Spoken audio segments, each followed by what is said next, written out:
പുതിയ സംസ്ഥാന അധ്യക്ഷന് പിന്നാലെ പുതിയ സംസ്ഥാന ഭാരവാഹികളെയും പ്രഖ്യാപിക്കാനൊരുങ്ങി ബി.ജെ.പി. സംസ്ഥാന സമിതിയും സംസ്ഥാന കൗൺസിലും പുനഃസംഘടിപ്പിക്കും. യുവമോർച്ച അടക്കമുള്ള വിവിധ മോർച്ചകൾക്കും പുതിയ ഭാരവാഹികളെത്തും. ദേശീയ നേതൃത്വത്തിന്റെ അനുമതിയോടെയാകും പുതിയ ഭാരവാഹികളെ പ്രഖ്യാപിക്കുക.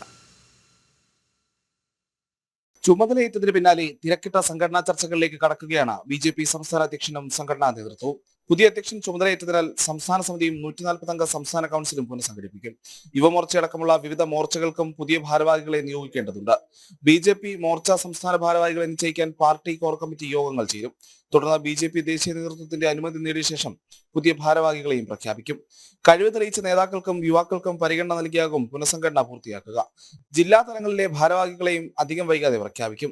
സംസ്ഥാന അധ്യക്ഷനുമായി ചുമതലയേറ്റെടുത്തതിന് പിന്നാലെ പ്രമുഖരുമായിട്ടുള്ള കൂടിക്കാഴ്ചകളിലേക്ക് കടക്കുകയാണ് രാജീവ് ചന്ദ്രശേഖർ. വിവിധ മത സാമുദായിക നേതാക്കന്മാരുമായും മുതിർന്ന ബി.ജെ.പി. നേതാക്കളുമായും രാജീവ് ചന്ദ്രശേഖർ കൂടിക്കാഴ്ച നടത്തും. ജനം, തിരുവനന്തപുരം.